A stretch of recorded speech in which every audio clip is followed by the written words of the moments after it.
And we're live. Perfect example is that when I did that thing for Medal of Honor that year, there was a new Medal of Honor game. And the competition you hosted, is that what we're talking about? Yeah. We had that competition at my house where we had like 4 or 5 special forces guys, like real ones. And then we had 4 or 5 like professional-ish gamers, you know, like X-Jaws was one of them. But also there was some kid who was like a pro Halo player. And Tommy that owns FaZe Clan was in there too. And so like basically they help each other do what the other was good at. So the military guys were helping the gamers shoot guns, and the gamers were helping the military guys play games competitively. Those military guys, when the cameras weren't rolling, were just getting embarrassed all fucking day long by me. Like I had a crowd of my friends watching, and look, I would never talk shit in front of someone at all. I think I've said this before, but just because it's funny, my friends were not as polite. Like my friends were talking to producers, and they're like, "Where'd you find these fellas?" Like I got a couple of redneck boys over here that show them all what's up. You know, talking about like Scott, my cousin Scott, and Jeremy, because like those guys were awful. Like every shooting skills, and shooting guns. Okay, and fucking shooting guns and like handling guns and loading guns and like.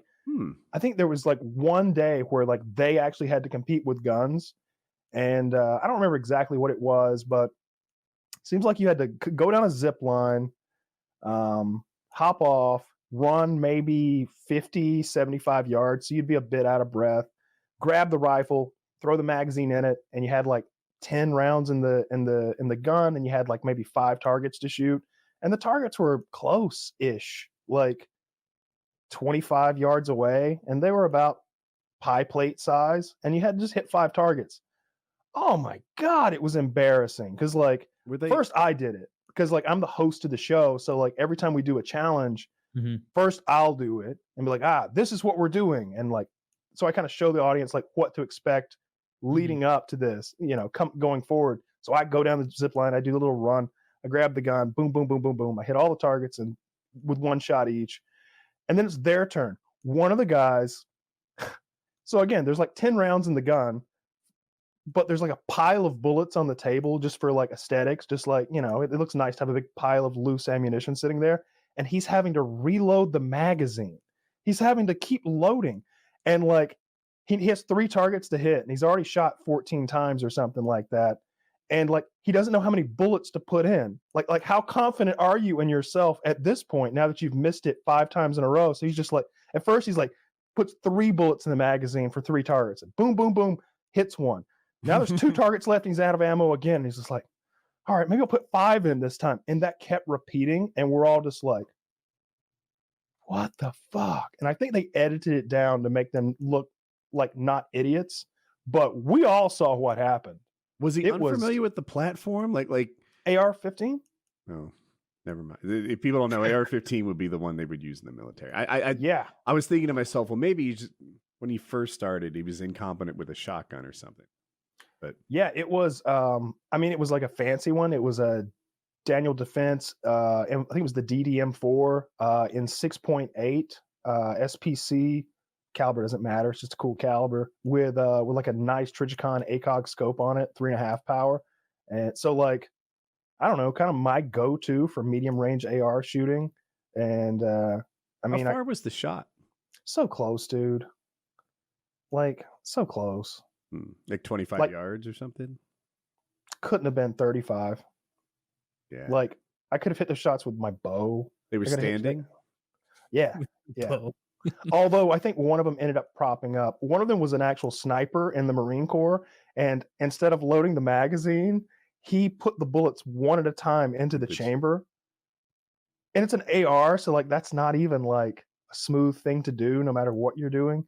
Oh, that was the thing. The magazine wasn't loaded at all when you started.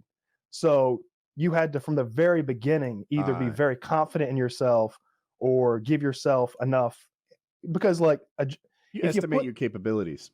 Yeah. And if you're wrong, it costs you. But if you underestimate, it also costs you. So it's this sort of mental game that we mixed in. Yeah, that was embarrassing. That was super embarrassing. Like plenty of the gamers struggled as we went through it, but it was like, these guys have never shot a gun before. Like nobody's going to judge them. I remember Tommy was just like real upset one day because, you know, he's the leader of FaZe Clan. He's supposed to be like the most elite sniper in COD. And, you know, he's struggling with a real gun, but it's just like, dude, nobody's going to care. Yeah, nobody's going to, like me and Hex are over there like, dude, nobody's going to fucking care if you miss the target. You know, 5 times in a row, 10 times in a row. Have you ever shot an M14 before, Tommy? No. Exactly. Like nobody fucking cares. But when those guys got up and just, but seriously, don't fuck this up, dude.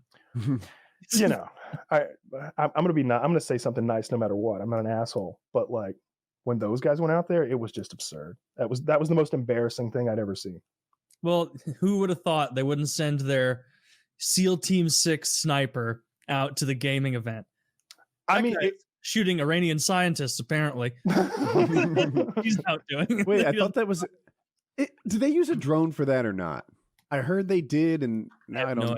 I heard they used some sort of remote shooting platform that was controlled by a satellite. That is what I heard. Would work with my joke format. I've got a video up that's from a very similar thing, that remote shooting thing. It's you know, you've got like I'm sure I don't have what they had, or they don't have what I had, but I got this big remote control with like a TV screen on it, or an LCD screen on it, and from really any range for that receiver, I can control really accurately a machine gun. It's just like playing a video game. So they think Israel shot the guy. Yeah, Israel came out. Yeah, I assumed it was us at first. Well, I mean, Israel does those things for us. That's why we pay them. Mossad and that sounds right. CIA work together all the time on everything.